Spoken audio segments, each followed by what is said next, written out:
If you're a 90s hip hop fan, there's a chance that you remember the lyrics to Gangsta's Paradise by Coolio. The guy had a string of hits at his peak, and by the end of the 90s, he had kind of fizzled out. He's certainly not a footnote in hip hop, but he's often not remembered or spoken of highly.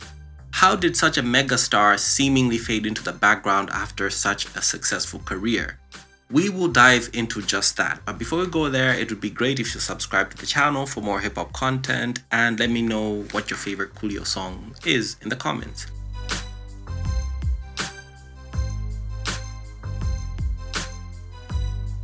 Coolio was a member of the rap group Dub C and the Mad Circle. The group released its debut album in '91 and it did just alright. It wasn't anything to call home about. Coolio pretty much left the group by '94 to become a solo artist, and that year he released his debut album It Takes a Thief, which had the hit single Fantastic Voyage.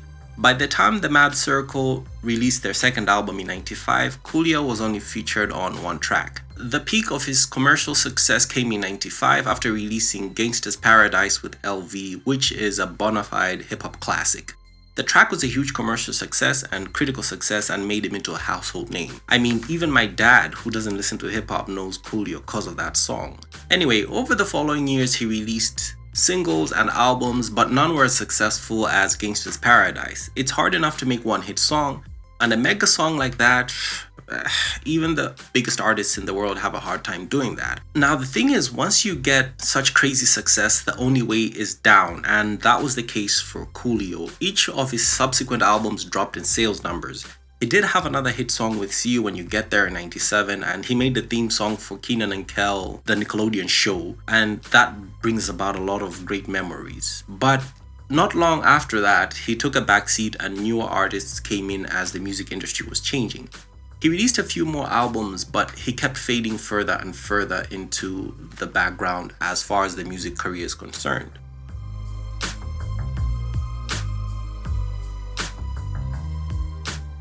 But that wasn't the end of it for him. As he slowed down his work as a recording artist, he started moving into cooking. In 2008, he went on to host a web cooking show called Cooking with Coolio, which was pretty entertaining, even if you don't like cooking. The program showed him making various dishes while he provided some rather hilarious and ghetto-style commentary, for lack of a better term. You can find episodes of the show on YouTube, which you can watch when you have some free time. He was so into cooking that in 2009 he released a cookbook in which he said he's the ghetto Martha Stewart. Over the years, he has shown up on the cooking scene and even got into a couple of cook-offs on the Rachel vs. Guy Celebrity Cook-Off show, where he got second place. Pretty good, very good, Mr. Coolio.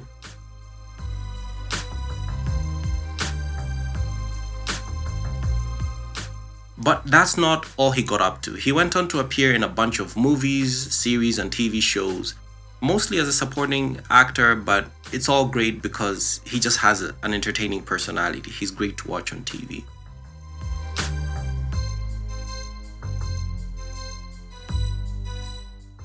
Now, the thing about timeless music is that it never fails to find a new audience. Gangsta's Paradise has been downloaded nearly 2 million times in the digital age. Current artists have a hard time doing that. To put things in perspective, the vast majority of artists globally never managed to sell 1,000 copies of anything. So it was a huge achievement for Coolio. The great thing about having a successful recording career is that you can easily parlay that into a live music and touring career, if you wish to do so, because you already have a fan base that still wants to see you. And music that is no longer played much on the radio often has a home in the live event business. And there's no shortage of fans that are willing to watch their favorite artists perform on stage. For example, I love the Wu-Tang Clan. I've never seen them on a live show. Even though they're not at the peak of their creative output right now, if I was to hear that the Clan is performing close by, I would be there in a heartbeat. So there is a huge market for legacy artists. Coolio embraced that fully, and now he tours and does live shows in various venues and festivals internationally, and it's a great gig for him. Coolio has managed to have a level of success that most artists envy, and even though he's long past his prime, His spot in hip hop is fully solidified, and that in a nutshell is pretty much what happened to Coolio. Thank you for reaching this far into the video. If you enjoyed it, please click the like button and share it with your friends. And if you haven't already, press the subscribe button. Alright, see you in the next one. Peace.